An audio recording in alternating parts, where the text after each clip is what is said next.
example is the football team was out at Oxnard, which is about 20 minutes away from us for OTAs. They'll be at UC Irvine for training camp, which is with LA traffic, is probably about a 2 to 3 hour drive from our office.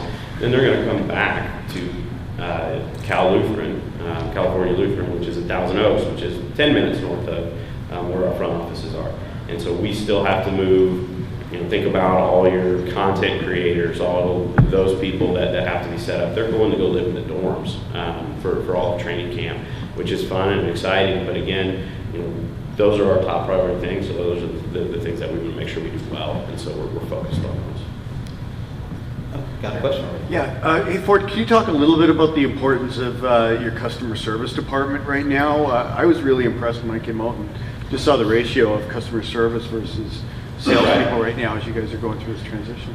So part of what we did when the announcement was made, we started a deposit wait list. A lot of it was to test the market, find out what people were going to come back with. It was $100, so a very easy way to jump in. I think we had 56,000 people that made a deposit, $100 deposit after deduping and cleaning up, a little bit less than that, but that was a lot of, to us, a sign of a lot of demand. So we took the strategy of focusing on service rather than sales, because we wanted to, again, create that relationship, let those relationships start to form, whereas some teams, when they're the Falcons, I know we mentioned the Vikings, some of those other football teams that are doing new stadiums, they already have a cultivated fan base. They already have a relationship that they're going to be upselling that new product to in that same timeline. We don't have that. We have to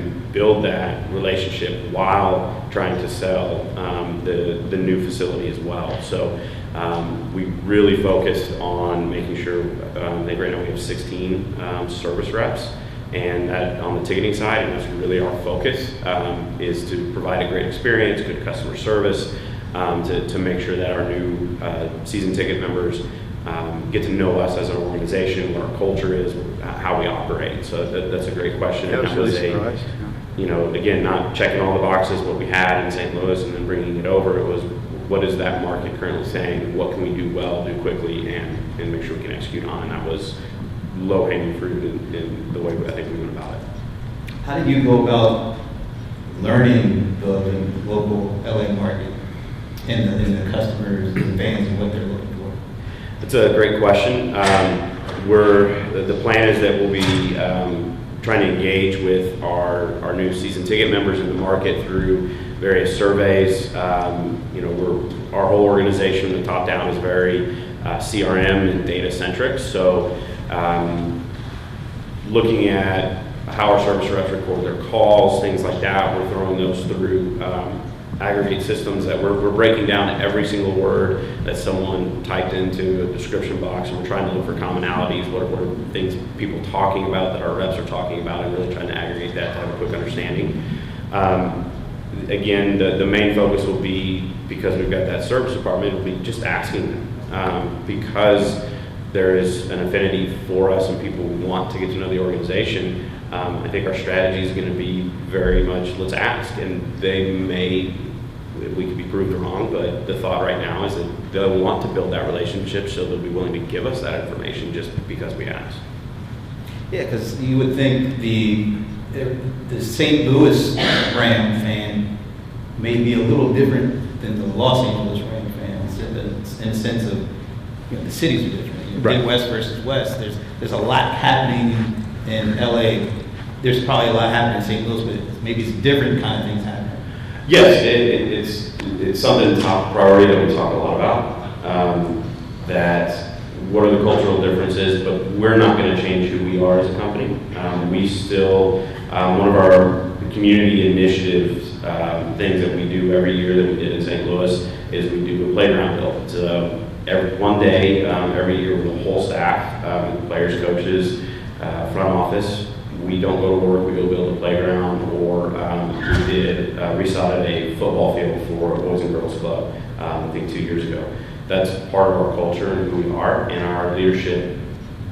We want to stay true to who we are, even though our approach might be a little bit different just because of how the fans interact. But we were out at Inglewood and we built a playground, and that's part of who we are, and it was exciting to do and see people excited that we were going to stay with that. Got a question? How are you going to handle your interaction with fans in St. Louis? That is a great question. And honestly, I don't know.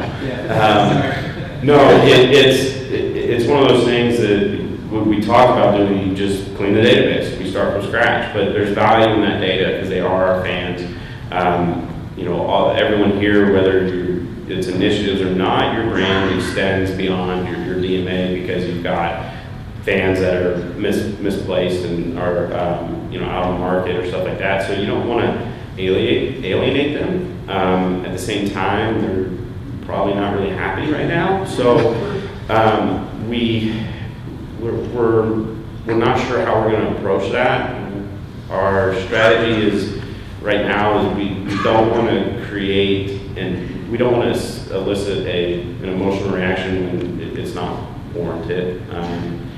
It's a great question. We have a lot of discussions about it. I'll let you guys know next time I come out. Just looking at data, trying to better understand if there's a time to go back and speak, and definitely how you craft that message is something that we'll be very strategic about.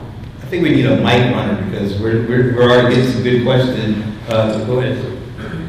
One of the points you made earlier when you took the deposits, and it was a reading number of that, but you said after you cleaned it up, right? So you used it.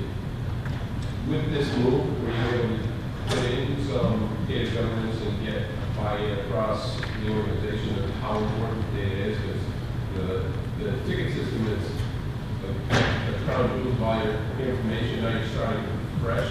How do you get some best practices to make sure that data is not polluted? Just repeat it, sir. So he was asking about do we use this move as an opportunity to change some of our data governance policies or to try to sell data to the organization. We're very fortunate that our leadership, even before we moved, felt that data has a lot of value and it's important to be valued. So we didn't really, I didn't really need to do too much of that aspect of it. We also, because our situation is a little unique, that we came from Los Angeles to St. Louis, and now we're going back. That was a long 20 years ago. We didn't have ticketing systems or anything like that, but we still had in our ticketing database people that were from California that may come down for a game or interact with us and engage. So we didn't want to wipe the whole database clean. That's our history, it's who we are, so it's archived out like we normally do every year. But yes, we have a huge influx.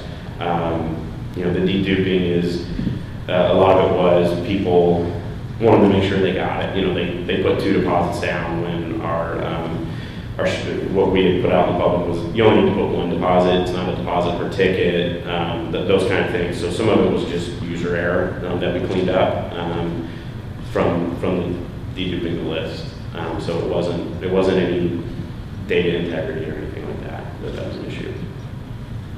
Any questions? What are you doing with the 30% of the fans who didn't get tickets? How are you creating relationships, events? So we were strategic in that we offered season tickets, and we went pretty laboriously slow with it. One was because we just set up phones and portals and all that stuff just came online, so we didn't really, we wanted to break everything out of the waves so that we could load test these processes online on phone systems. I mean, we weren't even 100% sure how much capacity the call-in queue could take.